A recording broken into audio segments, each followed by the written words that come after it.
Oh boy. Is this thing on? I have no idea. It still says waiting for civilian medical podcast. There we go. Oh boy, there it goes.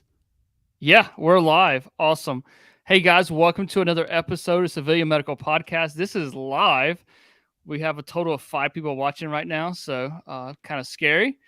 But we're gonna do it live. We're gonna do our show live, and this episode is sponsored by Primary Arms. We really appreciate them sponsoring us because we have no idea what we're doing, so we appreciate them sponsoring us. If there was anything that like made us seem not millennially, it's the struggle that it was to set this whole thing up.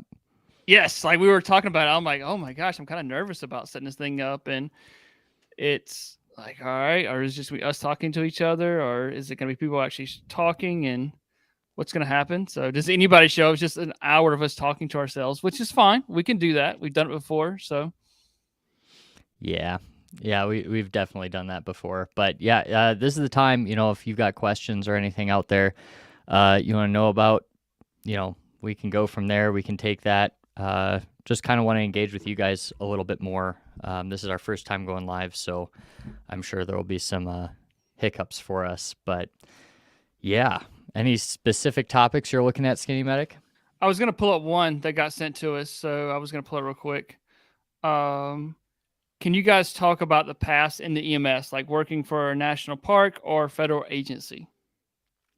Yes, I remember seeing that. I don't have a ton of experience with like the federal stuff. I do know that applying for any kind of federal job, especially when it comes to like, we've got like climbing medics at Rocky Mountain National Park. Like it's a pain. So number one, you have to go through build a resume on their federal like resume builder, and it has to be super specific or your entire application is thrown out like right away, no questions asked. So you have to get all of that done, and then I think for almost all of those jobs, like you can't just walk into it unless it's like really high level or really specialized. You have to go through like years of being a volunteer, then you have to go seasonal, and you kind of get moved around. So like those like high level good like medic positions and stuff with like the park service or federal agencies, like those are pretty sought after, and those are hard to get, from what I've heard. Yeah, and you started out as a ski patrol, right? Yeah, and that wasn't really anything federal. Like that was just a ski hill, so they just hired you, or not even hired you as volunteer. But we out here, we interface with some of the climbing medics, and they have such a cool job. They go find a climber that's stranded on the side of the cliff, and they just go do medicine for 24, 48 hours until a helicopter can come in and hoist them out. But it's pretty cool what they do. That would be cool. That's not a bad gig. No, not at all. Other than that, like those kind of gigs, there's so much out there for medics. The best thing you can do is talk to people, in my experience. Like just find people that do the job. Most of them want to tell you about it.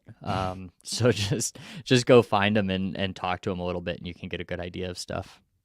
Yeah, like most people just think it's all right. I get my EMT, my paramedic, and get on the ambulance, and my career's done. But there is some lateral moves that you can do some cool stuff. So you don't have to ride an ambulance your whole 27 years as a paramedic.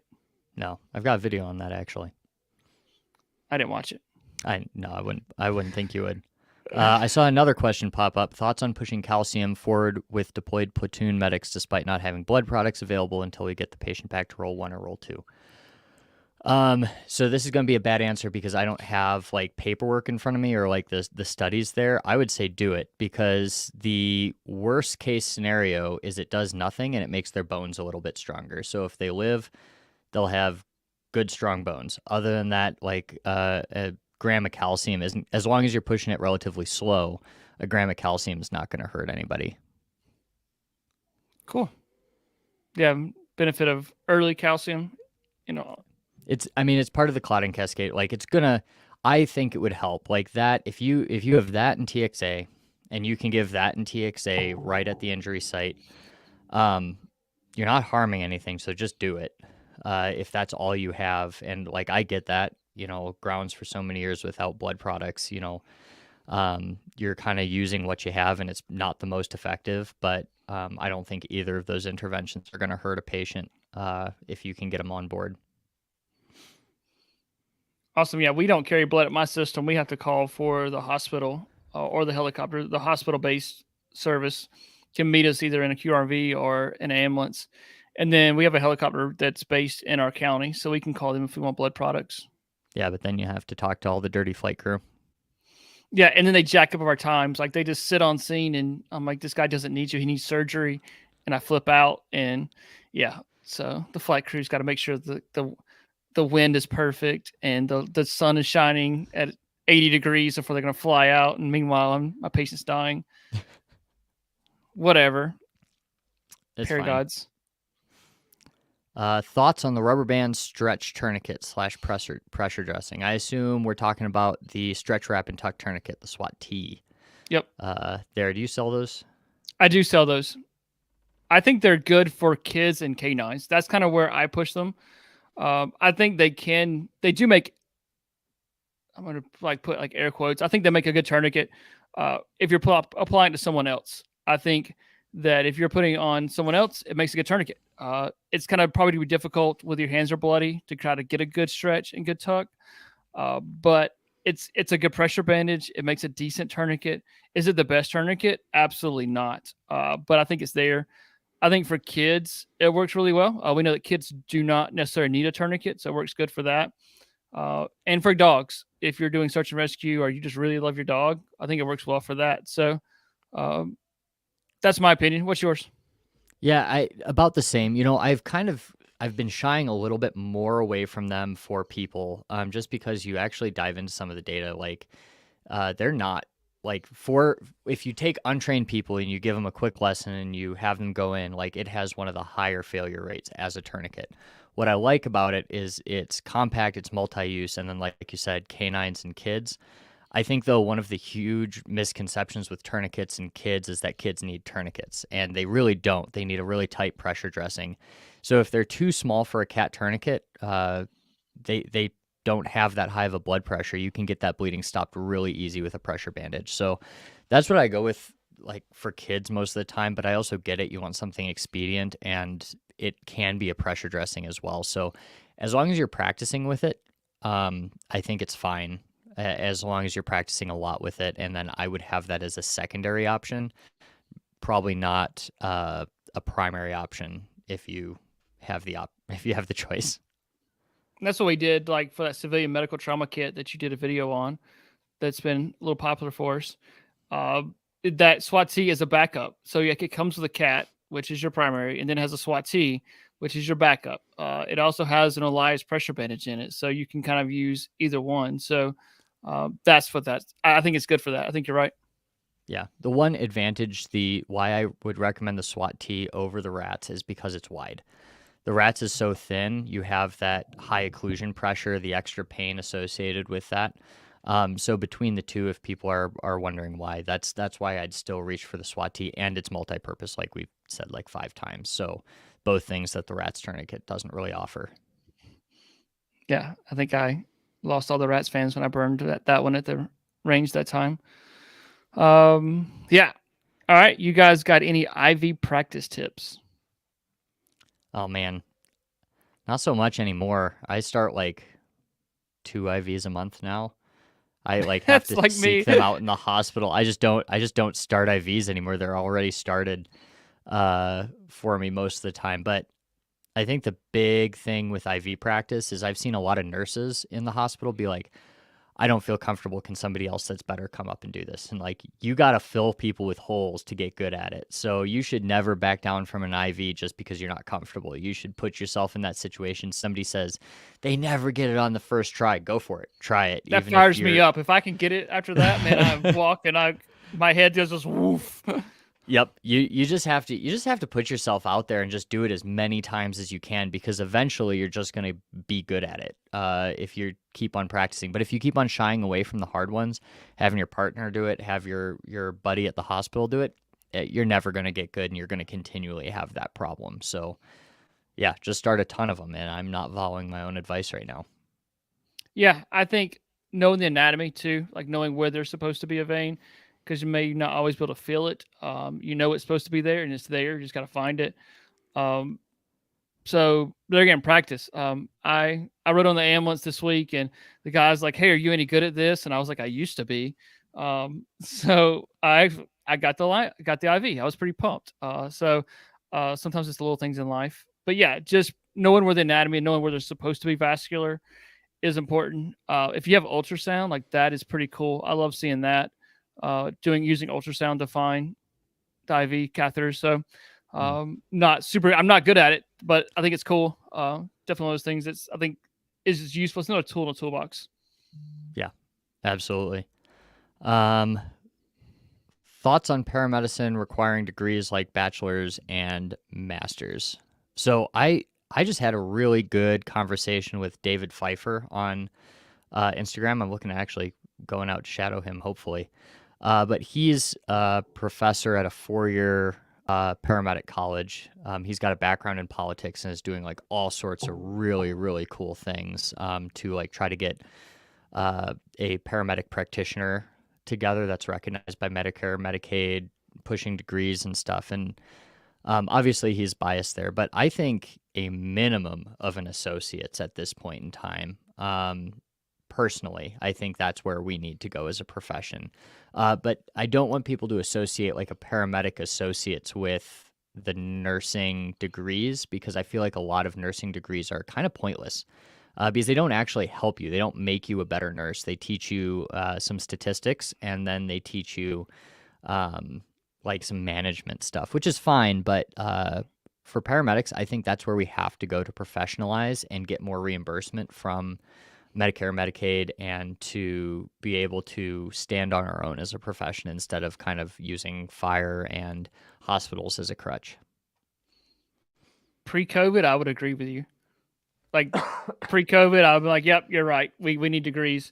Post-COVID, I think we need butts in seats and we need patches in seats, and everybody across the country is hurting. And does that mean you lower your standards? No, but maybe. We need people to come into EMS, and making it more difficult to come into EMS, I don't think is the answer.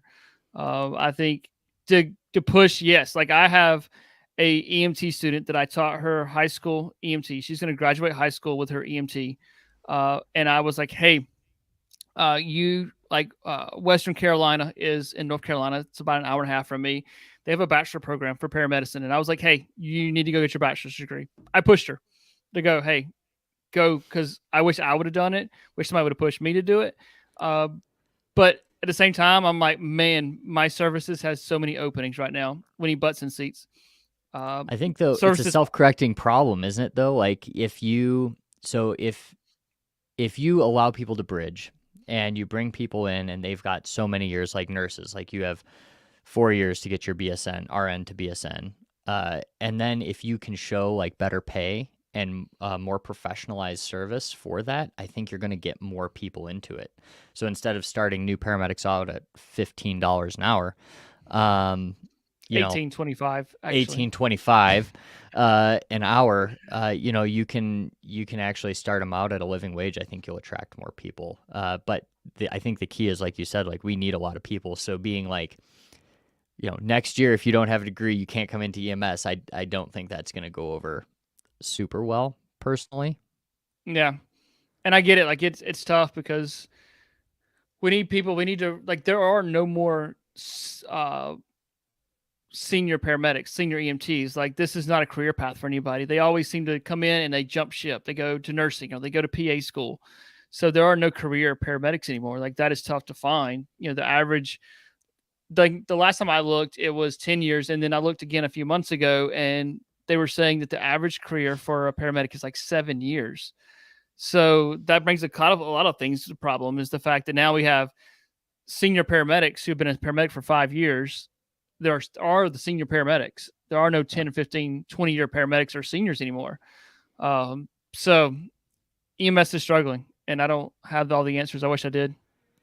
Yeah, I like this next one because I get into conversations with Aussies all the time on my YouTube channel. But Matthew says, moving to the USA at the end of the year, coming from Australia, where we're required bachelors, and it's such a surprise to see y'all convert cardioverting and intubating on 9-month certificates. I mean, we're not on a 9-month certificate. You have We some rock. that We are rock stars. yeah, you can get through, like, some classes will have you get through in like 9 months classroom only, but you still have all your clinicals and all your rides after that. So like, I went through a hyper accelerated 5 days a week and then clinicals weekends, nights. And I think my whole program ended up taking 15, 16 months by the end of it. And some are shorter, some are longer. But there's a lot more, and it's all like, there's no like, you have some prereqs, but you don't have anything in paramedic school that's not related directly to being a paramedic. It's all very hands-on, very fast-paced. So I do think we need to up our education to, like we just said, associates, bachelors, whatever that ends up being. But the hands-on training that paramedics get is still, I think there's a lot to be said for it, because you get a lot of reps, you get to see a lot of stuff. You're learning from a lot of really good people, and it's a pretty fast-paced course, in my experience. But that being said, a lot of your learning happens in the field, right? So I don't know. What do you think, Skinny? Yeah, when I got my EMT basic, back when you were a baby, 2002, I got my EMT. We could intubate, and man, I loved it. Shoot, Yeah. dude. How old were you? What were you doing in 2002? I was in the 4th grade. Ah. So, 2002, I was an EMT. I could intubate, and man, I owned the airway because I worked with a paramedic who was busy starting IVs, cardioverting, doing all the cool stuff. And I was like, all right, cool, the airway's yours. So I owned the airway. I was really good at intubation. Then I got my intermediate. I was only basic for a couple months, and I basically went straight to intermediate. And I was intermediate for a couple of years. Intermediate was the best time of my life. I could intubate, I could start IVs, do all the cool stuff, and then hop up front and go, all right, I'll drive you fast to the hospital. And the paramedic had to write the report, so it was awesome. And then a few years later, I got my paramedic in 2006, and I was like, this was really dumb. I should have stayed at intermediate. Oh man, I'm not sure. Man, I'm not sure I agree with EMTs intubating. I don't even agree with like the cardiacs up in friggin' Rhode Island intubating or doing anything. But that's just me. That's extreme. But I was good at it, like, because that's all I could do was basically throw an OPA in and intubate. And we didn't have cameras. Like, I used a Mac. Sometimes I get bored and I use a Miller blade. Was really good at it. Like, I just like, all right, I'm bored. This week I'm going Miller. This week I'm going Mac, and I'll just switch it back and forth. Yeah. Man. Okay. All right. Now we got these camera systems, and I'm like trying to play a video game, trying to tube somebody. We just got the McGrath, and I love it because it's the dual view, so you can do the video if you want, but you can also like come out and just do a direct. So I always like try direct just to keep that skill sharp. But if I don't see it right away, then I just switch to the screen and you're good to go. Yeah, I like it. It took me some practice. Like, I've struggled with it, but I do like it now that I've gotten my technique down. I know that I'm going to suction, and I'm going to spray some saline on the camera lens. I'm going to lubricate it, and I'm going to suction going in. I can drop it. I feel good. Phil, shut your mouth. Nobody likes the eye gel. Oh, see, we use the eye gel. We use the eye gel for all cardiac arrests. Oh, but if we're RSIing, we're not going straight to a eye gel unless it's like a true crash airway where we haven't been able to resuscitate them first or something. But if we're RSIing, we're gonna hit a ET tube. Can you give ketamine during RSI? Yeah, we can. Oh, okay. Yeah, we can give ketamine during RSI. We can do it for pain. We just can't sedate people with it. You just beating your tail. You can't give 400 ketamine. Well, you can give 400 ketamine, just not because they're being assholes. Oh. Yep. Okay. Yep. It has to be medical, not behavioral or psych. Oh, okay. So it's all about documentation. It's all about documentation. Yeah. So, somebody asked, Phil said paramedic school at age 55. I mean, you can. If it's really what you love doing and you want that knowledge, I mean, freaking go for it, man. More power to you. I wouldn't. But if you're already doing the job and you want a little bit more cash, or maybe you just want to do some more advanced stuff, like, I don't know, do it. Why not? knowledge is great no matter what age you are. I don't know if I could do 911 like at 55. Like I don't know, like interfacility, like some convalescent stuff. Yes, but man, 55. Of course, that's only a few more years down the road for me. So, oh Oh, boy, you unplugged. Oh man, I oh thought I was the man. one that. There you go. My wife called, and I'm like, oh, don't call during my live stream. Dang it. All right. Whew. We almost had a catastrophe. All right, we're good. But yeah, like I don't know that I'd want to do 95. She said I forgot. Oops. Yeah, I don't know that I'd want to do 911 like in a busy city. No, but at 55. But yeah, I mean, go for it. Like you only go through this life one time. Don't do it. Don't have any regrets. Yeah. God bless both of you and your family. Thank you for the work and training. Cool. Have you guys seen drug shortages? Heard of any in your area? Absolutely. Epi is one of those that's kind of weird. That's on back order, and we're changing our standing orders. We're only giving 3 Epi for a cardiac arrest. We're gonna max out at 3, Which is so probably good, anyways. yes, like we pulled the data and we can show the data that that's okay. Like that's probably what needs to happen anyway. So especially with non-shockable rhythms, getting epi on in the first 2 minutes is probably going to show a difference in outcome. If it's shockable, then we're still concentrating on getting defibrillation on board. So yeah, we just did that last week. We're like, all right, we already know there's an epi shortage, and there is some research, some data to show that max of 3 milligrams is probably all you need. Doesn't have any increase of ROSC, so we're just going to go with it. Here's what I want to do for epi. So yeah, we've got drug shortages. Usually they kind of prioritize us for drugs, so we usually get them no matter what. But here's what I want to do for epi is I want to hang a drip at the start of like you get going. When somebody has some idle hands, you inject a couple milligrams in a bag, and I don't know what the rate would be, but you run it over a slower rate than just giving somebody epi every 3 to 5 minutes, and you just run it throughout the call and you forget about it. That's what I want to do because we know epi is not the right thing to do for patients. We just don't know really what the right thing is. Yeah, we actually contemplated that. My med control brought some stuff, and we looked at that, looked at the data on doing that. Basically doing 3 milligrams into a 1,000 cc bag because we're giving fluid anyway during the middle of the arrest for H's and T's. So why not? So yeah, it's interesting to see what's going to come out of this, and I think we're going to see some stuff that we're doing that's not helpful. Like so, but we know the high quality CPR, the basics are going to save someone's life. So yeah, yeah. So med shortages, they happen, but you can usually find a workaround for them somehow. And as long as your medical director is a little bit flexible, you can do a lot. Advice for go ahead. Yeah, I was just saying we were talking about before the show. Like we're seeing it like in the emergency bandage, like the Israeli bandage. I got an email this week that says it's 14 weeks back ordered. So I think that's just the nature of the beast right now. Everything's gonna be back ordered. Yeah, it's ridiculous. Advice for a new EMT: work between 2 different hospital networks, MICU with 1 driver, and NICU driver and ED tech at Children's Hospital. So we have EMT drivers on our ground units, our ground critical care units, and that's a tough job, man, because you simultaneously are right next to super high acuity stuff, and you're not doing all that much. I don't know. I guess my advice for a new EMT, try to get into 911 if you can, because that's really, maybe somebody else has different experience. That's the only experience services really care about is 911 experience.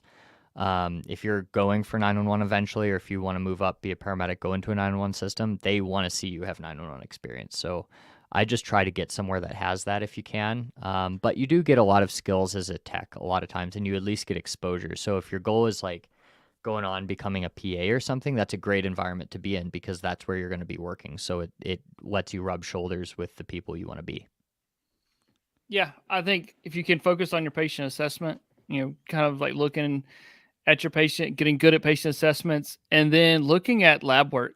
That's something that I struggle with because I don't look at lab work every single day. So when a doctor's talking about the lab values being off, or there's something funny about he saw the lab values, I'm like, okay, doc, you got to explain that to me. I'm a street paramedic.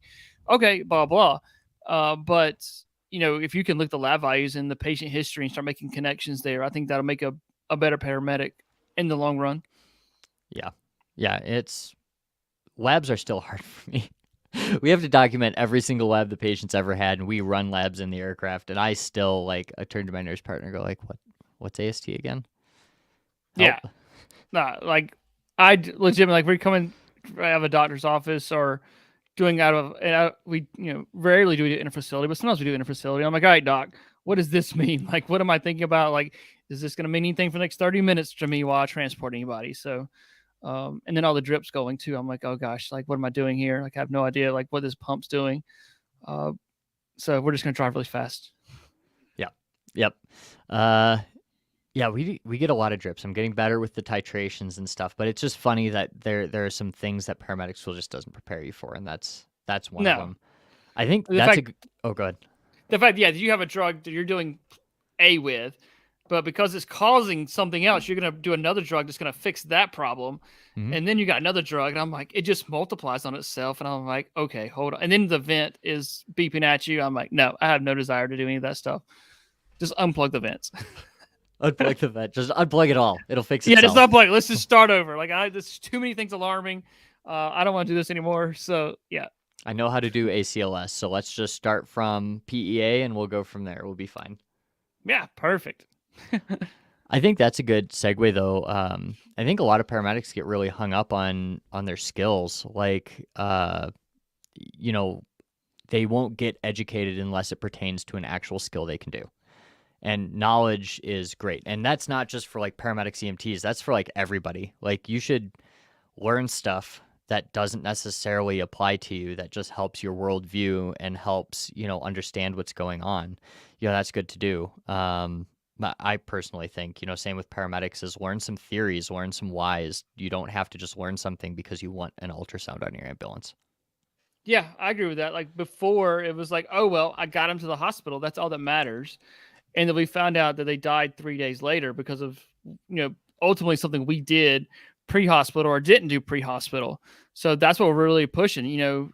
Like for my system, I am really pushing that the time you get to the third attempt on intubation, that should be an iGel. Like, all right, the first time you're using the camera, the second time you're like, you switch providers, but that third time it should be an iGel, because we know that every attempt after that first attempt, the patient's mortality is dropping. That patient's going to die by that third attempt. So, like, great, we got him to the hospital, but their hypoxic brain injury, and they pulled the plug 2 days later, all because of what we did in the field in the back of an ambulance. So, Lasix, we give Lasix like crazy when I was first coming into EMS, and now we're not really doing it. We're like, all right, I'm going to give some, nitrate, and that we're giving nitro for that. So we know that Lasix isn't really helping us, and it's maybe hurting some things later on. So we've kind of gone away from it. So I definitely think things change. What's the saying? Like, we hate the way things are, but we hate change too. So build to understand and know that you're constantly learning and constantly researching. Some things may work, some things may not work. Yeah, absolutely. What's the most stressful call you've ever been on? Thinking about how much I'm allowed to talk about. Yeah. Um, I'll go first while you think. Yeah, go ahead.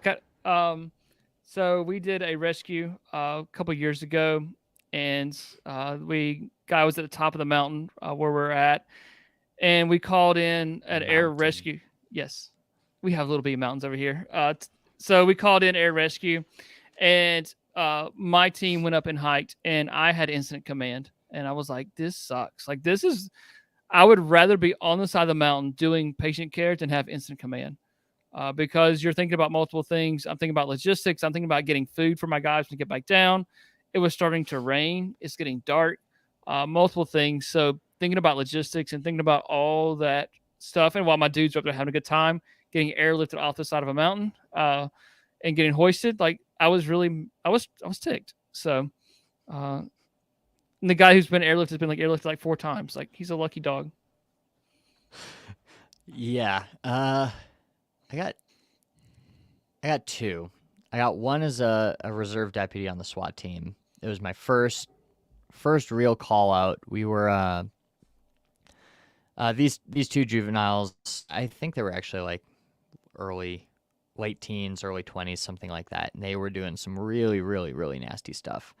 Um, Sexual assault, arson, like everything. They were just really nasty people, and probably in retrospect sociopaths. But it was like my first real call out with the SWAT team. We had done like some barricaded subjects, but they were all like super lame and tame. And this one was, you know, uh, not a dynamic entry, but a relatively fast entry for evidence against them and then arrest warrants for them as well. And it was a druggy house with, they're like, we don't know. There could be 5 people in there or there could be, 35 people in this house. So we had like a split team, one going upstairs, one going downstairs. They're like, hey, there's really mean dogs. But if you're on the top floor, you can't shoot the dog because you can like you're shooting at a downward angle and you've got a team downstairs. So like try to either use the fire extinguisher, pepper spray it, tase it, or let it bite you, get out of the stack and stab it or something. I was like, I don't like this brief one bit. And it's central Iowa, so everybody's a little bit of a cowboy. At least on that team they were. But with that, like I just remember they're like gave me a flashbang and they're like, you are gonna throw this flashbang at this corner of the house on this very specific timing. I'd like done it once in training, and I'm saying if you ever actually pulled a pin on a flashbang, it's great to bend them first before you throw them. And I was just like the whole time, I barely even remember the actual call like going in. Like it was ended up being fine. One teammate like kicked down a door and somebody was on the other side of it and ended up like flattening them behind that door. And then people were trying to get, a pregnant lady to lay down on her belly because they couldn't see she was pregnant. And it was all just weird and it went fine. Like all's well that ends well. But I was sweating bullets on that call. Nice. Yeah. Yeah. And then I cut a really expensive diamond ring off one time. That was fun. Like I was stressed. Ooh. Like it was super. Like had gotten bit by a cat, and her finger was swelling, and like I made her sign like a waiver that like you're not like you do want me to cut this off, and so we used like the old school ring cutter, and I cut her ring off. But man, it was so expensive. I was like, man, she's gonna be so mad when she sobers up. But yeah, that was another one. At least the price of a ring is in the diamond, not the band. So, True. and you can't cut that diamond with anything you got. No. What category of EMS do you feel better dealing with, medical or trauma, and why? I don't know. I think that kind of depends. Um, Trauma is really simple if you're not going in depth on it. Like if all you're doing is splinting and like movements and stuff, trauma is really simple. When you start adding things to trauma, when you start really diving into the physiology, trauma gets super, super complicated. And it really becomes almost more of a medical call than it does a trauma call, besides some extra interventions, some little things out there. But, for me, I'm fine with it as long as I can do something about it. The ones I hate where you're just like sitting stairs, like triple A's for me, what we're doing is like we're doing like blood pressure and pulse management, but like you're kind of just staring at them the whole time going, oh, please don't die. Please don't die. Please don't die. So I guess it really depends for me.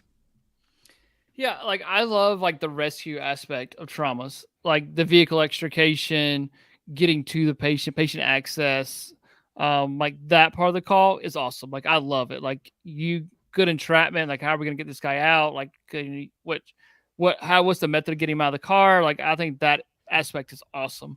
But I do like the medical. I love being an hour from the hospital and me getting a super sick patient and me doing really good patient care and seeing a huge change in that patient so much that you're like, all right, this guy may die on me. And an hour later, like he's awake talking to you, and the doctor wants to call BS on you because they're like, oh, that guy was not that sick. So that's what I love. Like I love seeing that clinical presentation of, I really think this guy may die. I sit on him, I fix him, I make things better, and he goes to the hospital, and the doctor's like, oh, there's no way he was that sick. I'm like, yeah, he was really that sick, doc. So both of them have their advantages and disadvantages, but like you said, like I am a trauma junkie. Like I love tactical medicine. I love entrapment. I love search and rescue. I love it. You know what's funny is that in my tactical medic career, most of those calls, like most of the patients I've treated, have been medical issues. Whether that's, decon from, I guess you could say it's trauma, but like decon from, gas in the house, or having an asthma attack from that, or anxiety disorders, extremely combative, things like that. Like trauma has been pretty rare for me, besides like the pronouncement on like an officer involved shooting or something. But yeah, I haven't done like a whole lot of there's 3 people shot, like start triaging. Like I haven't done that as a tactical medic, honestly. We train for it. Like we are all All the about it time. all the time. But what we do is we give out Tylenol. Like we train so much on active shooters and responding and like, all right, you officer involved shooting, and I'm going to do this, I'm going to do that. But what I do is I give out Tylenol and Band-Aids. Yeah. Yep, that's about it. Or like look at a scrape, somebody's trying to make a case that the officers roughed them up or something. They come out with like a little road rash on their knee or something. Like, look at this. Do you think I have to go to the hospital? So No. yeah, I don't, sir. I'm sorry. Or ma'am. Could be ma'am. Oh man, you guys have been really good at pacing the questions. I know. I was. We I ran was dry. Like, oh boy, We ran oh boy. dry. 17 people are watching. Somebody has to have a question. So Oh man, we're so popular. If this was 18. a if this was a middle school party, we would be like, this would be great right now. Yeah, like we were all worried about it. Like, right, who's gonna show up to our party? Is it gonna be all just the weird kids? We had some names. Like, if this person shows up, we're not gonna talk to them at all. That was on my end and Sam's. And we're like, all right, if these people show up, do not talk to them. But yeah, so this has been so far. It's been awesome. So Matthew wants to know hobbies. Oh man, I don't have hobbies, unfortunately. It's like this. I do video things, and I am raising a child right now, and I go days on end without responding to Dietrich's texts, and I stress him out like crazy. I just started copying and pasting the same text. I'm like, I wrote this. All right, are you still good for Wednesday? 24 hours later, I like copy paste. Are you good for Wednesday? I'm like, oh my gosh. But yeah, I get it. I'm like, oh my It's God, not just you. I do that to literally everybody, just so you know. Can I have your wife's phone number? I'm going to start texting her. Is Sam good for Wednesday? Oh God, if she needs one more thing to like be annoyed with me for, yeah, that would do it. Yeah, I'll give you her number. Does the onesie still fit, or do I need to get a new one? No, you got the onesie like a solid 6 months older than he was, so he's not even grown into it yet. Oh, yeah, that's perfect. We got a ways. Good. Yep. All right, that's good. So awesome. Mine is being outdoors. Like I love shooting. Obviously because of the wall. That is my hobby. Like I shoot once, twice a week. It's my stress reliever. Besides being on a tractor, like I'm a redneck, so getting on the tractor, cutting, bush hogging, no one bothers me. So, and I've been at the range because no one bothers me out there. Like they're scared of that I'm going to shoot them. So, no one comes out to the range, and no one's calling. No one. I can ignore all phone calls. I can ignore all emails for an hour. So, yeah, like that's and family, like just spending time because the kids are growing up so fast. Like I remember my kids being your kids' age, and like that's tough. They grow up so fast, and so Gage is sending me a vehicle every single day that he wants to buy. He's 14. He'll be 15 in January, so he can get his permit. So he literally sends me anything between a Ford GT to a Toyota Supra to a jacked up diesel. Like it's random all over the place that he's sending me that he wants to buy. So we're getting ready to go into that. And I'm like, I'm not ready for him to drive off the driveway into a vehicle. Like I'm not ready for that. Yeah. I could use a little bit of growth in the child. Just like I'd like it to go fast right now. I'm sure I'll regret saying that someday, but like right now I'm ready to be out of this phase. Yeah. Every phase is nice and every phase has its issues. So yeah, we'll talk in a few years. Like, oh my gosh, I'll let it go back when he's got a mouth on him and wants to throat punch argue about everything. Yeah, like Gage has got into karate, so he's a black belt in jiu-jitsu, and he's an Oh, orange snap. belt in Okinawa. I think it's Okinawa. So like, I can't wait to the day that he thinks he can take me. Like that first day, he legitimately thinks he can fight me. So that's what we're looking forward to right now. It's Dude, close, but but what if he's right? Like he thinks he can fight you, and what if he's right? I'm gonna cheat. I'm calling Candace. I'm calling backup. I would be laid Excellent. out and I call the wife in. Like, I need you to come get this guy off of me. Help. Help. I like that. Any desire to go back to school? Well, that implies that Skinny Medic went to school in the first place. Yeah, we didn't have to have an education when I got my paramedic. They were like, "Oh, you can drive an ambulance? Here's your paramedic patch. You're good to go." I don't know. I might go get my master's in something, but I haven't really decided yet. If there's ever a paramedic practitioner program, sign me up for that. But I think that's a ways out before that happens. Other than that, I was going to go right into my master's and decided not to. What about you? I do not have a degree. I'm a certificate paramedic. And I honestly did look at going back to school when I started Medical Gear Outfitters and I started the YouTube channel. And then things picked up and took off and got busy. And I'm like, I'm not gonna do it. I probably should go back to business school and figure out what the heck I'm doing wrong. But no, at this point in time, Kenneth and I are actually talking about it yesterday about me going back to school at least to get my associate's degree, because there's some things that I still want to finish out in my EMS career that probably will require a degree. So I don't know. See, I'll never say never, but Kenneth and I have talked about it. Me going back to school to get my degree, at least an associate's degree. Yeah. Yeah. What kind of rosters are you both running? What does that mean? I What's don't a know. You gotta roster? explain that. Holster? Rooster? You're from Australia, so you're probably not asking about holsters. So holster, I have a black rhino concealment. Rooster, I have no idea what he is. He's like a multicolored thing. He's pretty big. He's pretty docile. He runs around. He's the only guy out there, so he's got it made. He hangs out with all the girls. So I don't know, Matthew. Let us know. Community paramedic, is that really a thing? It's a thing. We have them. It sounds like the most miserable job on the planet. I am thankful we have them. I never, ever, ever want to be a community paramedic because it's blood pressure checks, wellness checks, going to the homeless shelter and running like cholesterol screens and stuff. It's following up with frequent flyers. Like it's literally coming in contact with the people that I would rather not come in contact with if I had a choice. So super important, does really, really good for the community as the name implies, is really good for these patients and for people, but it is not for me. Yeah, like we had some community paramedics, and that's kind of like they actually started South Carolina's community paramedic program for South Carolina. Like they had great bedside manner. Like I'd work with them, and I would just be in awe of their bedside manner. And they started that program, and they did really good at it. Not for me. Like I don't like ours in my other county that I'm in now. They go to and they do like Narcan. Like if we administer Narcan, then it gets sent to community care paramedic, and they're following up with them about maybe getting help, some mental health issues, things like that. But I'm like, man, luckily there are people who are called for that, and bless them for being called to do that. But that's not me. Yeah. It's a special kind of person that does it. Yes. So do you need a degree to be a flight paramedic? No.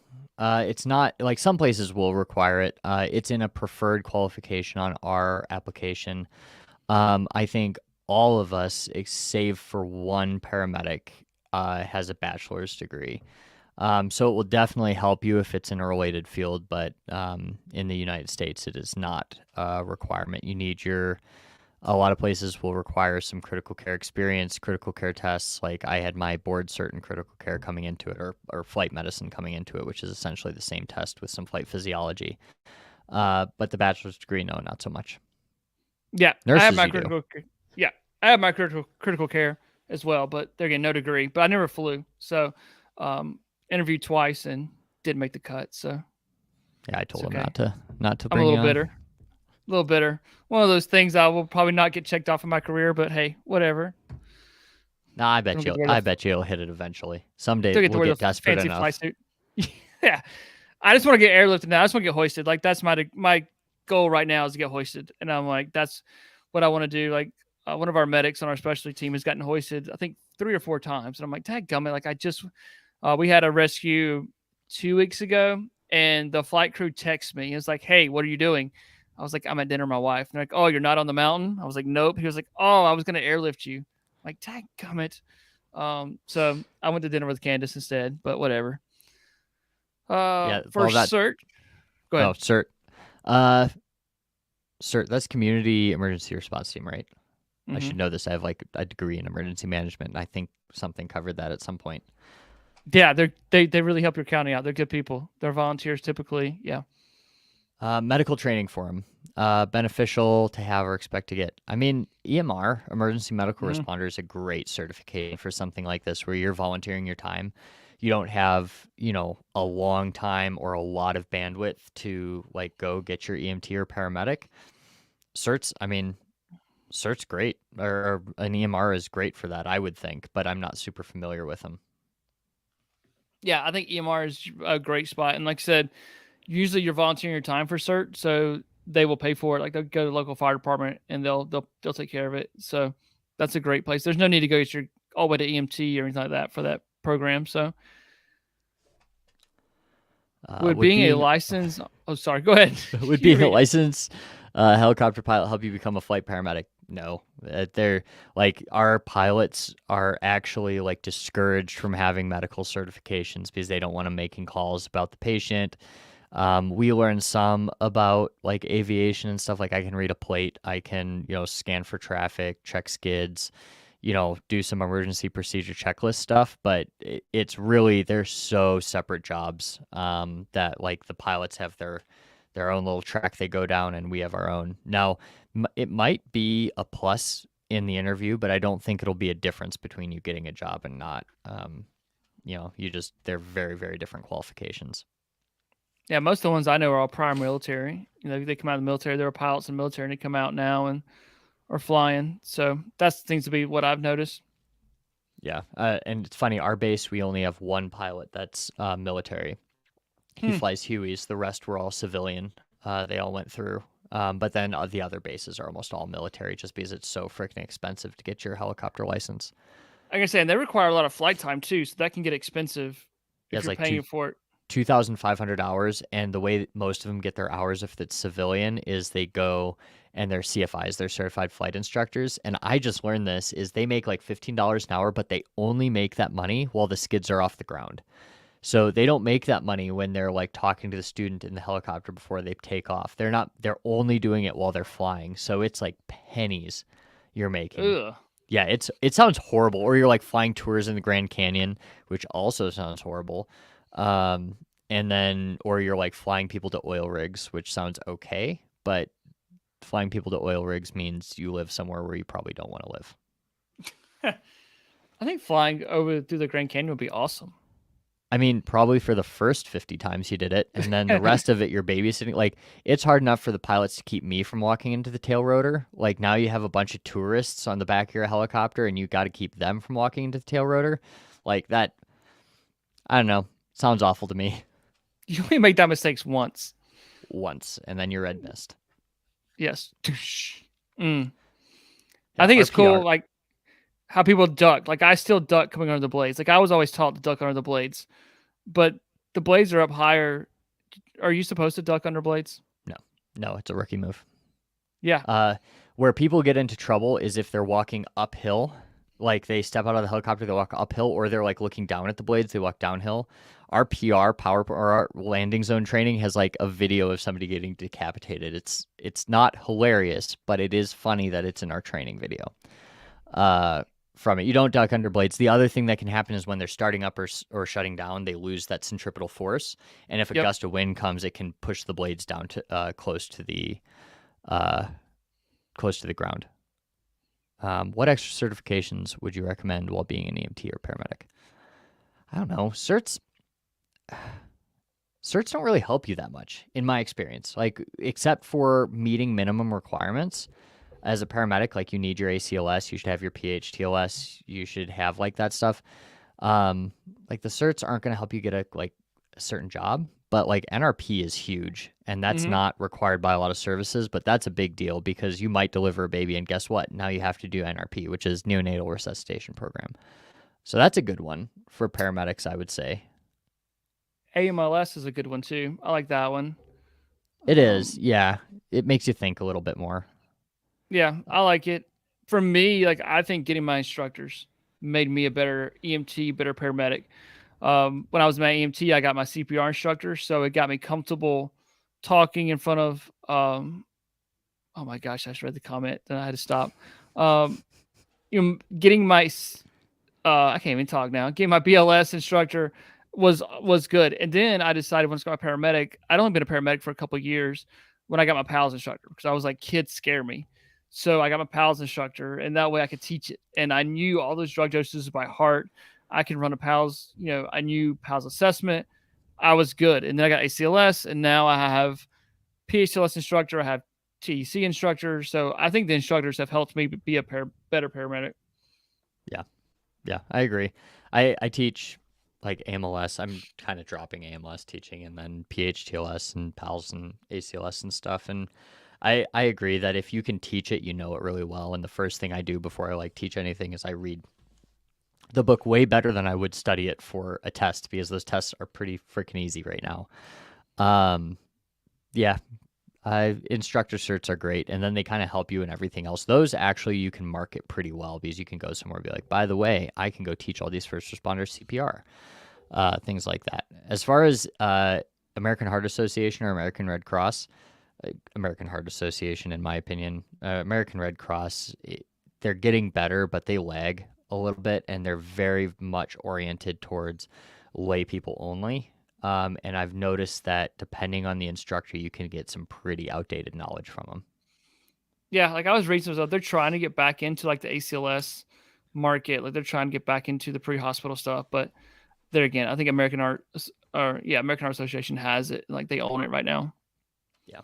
And that's not to say that American Heart Association is this excellent, great organization. Like they have a lot of issues with them. And like right now, a lot of their cert classes, I don't really think they mean anything because the ACLS and PALS tests are open resource. You can literally Google the answers and it's completely legal to do in class. So that to me kind of doesn't really validate it all that much. And in my like 10 years of being an ACLS instructor, I've never failed a student. And that I don't think that's great because I think there's probably some people that if it wasn't those standards probably would have failed. I have a friend that works for HA. We should bring him on, let you guys talk. It'd be awesome. Yeah, yeah, I've got feelings, but I teach for them, so they do make me money sometimes. Not a lot of money, but yeah. Uh, Uh, let's see. Learn how to use a tourniquet. Should I attend a physical class? Yes, always attend a physical class because it's amazing how much you don't know until you're actually physically doing things. What did I have that on? Oh, it was the first time I ever applied a chest seal. Like I know how to do a chest seal. I've talked about doing chest seals and all of that, and then I applied a chest seal. And I'm like opening this stupid wrapper. It's like it's something so simple, and it becomes not simple. So really getting that hands-on experience is really, really important. And if you can't attend an online class, like go torture your wife or your kids and put tourniquets on them and do things under stress, like go to a paintball field and try to wrestle somebody down and put on a tourniquet. I don't know. But you need to get those hands on. yeah, I agree. Like watching my video, your video does help, but nothing comes down to you do it in real life. And then My you do video it. helps more than his video. No, no.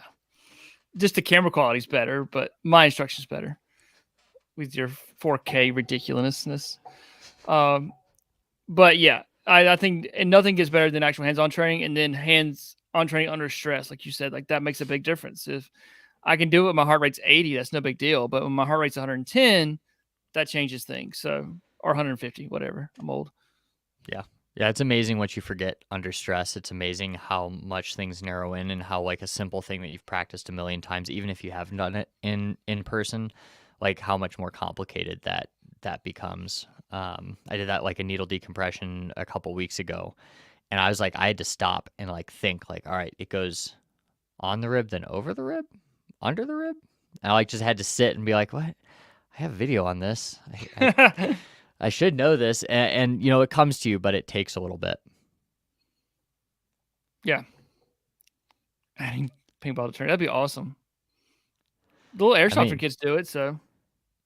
Yeah, the milsim peeps do that a lot. I don't really think there's a huge need for a tourniquet on a paintball field, but you know, if you want to put that into it, like, you know, paintballs hurt. You don't want to get hit by paintballs, so it adds a little bit of stress in anything. I don't know. I'd do it if you can get your friends to do it. That's a great use for like your fake cats or your recons or something. Like, you can just go practice, you know, breaking them on each other and see what happens. Did you see the video on NAR that posted? I guess someone sent a bunch of the fake ones to Ukraine, and like they were peeling them apart and like breaking the windlasses off. I was like, wow, like that's so. We had a bunch of fakes that we sent to Ukraine. Like that's, I don't know what to think about that. Well, and you know, it sucks though, because like NAR isn't the fountain of cat tourniquets right now. So like, you know, it sucks because like people are kind of desperate. There are other TCCC recommended tourniquets out there though, and I think that's where we have to go with a lot of this if stuff goes south. And yes, Yeah, I want to fight you at some point, Skinny Medic. Okay, first of all, yes, we are swapping off a lot of cats for soft teas. Like we're doing that a good bit in kits. Like most of our kits come with cats, and now we're like, hey, can I substitute a soft tea? Absolutely, we're doing that. Second of all, I flew out to Colorado Springs, and you disappeared. You flew to Charlotte, North Carolina, which is an hour from me, and I said, hey, come down, and never saw you. You said it was like 3 hours from you. No, it's not. Ah, man. Well, so yeah. 3 hours. Okay, maybe, but I don't know how far Charlotte is, but it's not that far. It's a straight line down Interstate 85 to me. And you're like, oh, I'm super busy. I don't have time. I got to do this class. Then I got to fly right back. Yeah, whatever. You know, Skinny Medic and I have not actually met in person. We have not. So I like it that way personally, but, you know, it'll probably change eventually. We had talked about doing a class together in Colorado Springs, and it never happened. I guess because of COVID, but I guess everything's pre and post COVID. But yeah, we talked about it. Like I think it'll be good. It'd be cool. Yeah, we were talking about doing the class, like co-hosting a class in person. Like that would be super cool, and of course it would be out in Colorado because more people live in Colorado. But yeah, that'd be pretty cool. Yeah, it's humid down here, so you would die for the humidity. You bring me up there, I can't breathe, so you're gonna kick my tail up there. I like it. Yeah, like I'll be short of breath. I'm gonna need some oxygen if we're gonna fight up there. Yeah, we'll see. We'll do a little mini medic competition, and he'll kick my ass or something like that. We'll see. Yeah, I'm really good at video editing, so there'll be like what really happened, and then like my addition of editing with the video. Like, oh yeah, totally wax his tail. Who has more knowledge? Obviously, me. Probably. I have cooler toys than him. I was gonna say, and I can't run a business. Like Prep Medic is a really good example of how I can't run a business. I can get followers, I can do good videos, but like when it comes to like selling anything, I am a complete non-starter. Yeah. How long have I been talking to you about a Prep Medic first aid kit, like a Prep Medic trauma kit? I know. I'm like, dude, just tell me what you want, and we'll design it. We'll sell it for you, and you can make money, and you can help support your channel. I should just make one up for you. Like, that's what I'm going to do. All right. Yeah. Well, do you guys, if you want to see a Prep Medic kit, you can leave in the comments or over here, and we'll see what we can do. Also, we got an answer to the roster thing. Roster is in schedule, which I haven't heard. Like, that makes a lot of sense. I work 2 days a week. I work 24s Thursdays, 24s Saturdays, and then I'm done. I work part-time, so I make my own schedule. I worked 8 to 5 on the ambulance a couple of days ago. I did some office time this week, so I still work on the ambulance, and then I do some office time for training department and stuff like that. So I get to make my own schedule, so I love it. I went to office today at 1:00. Like I got up, sent some emails, went to the gym with Gage and worked out, come home, ate lunch, and then went to the office. So I have it made. I'm blessed. Yeah, people are coming up. Prep Medic IFAC. There it is. It's coming up in the comments.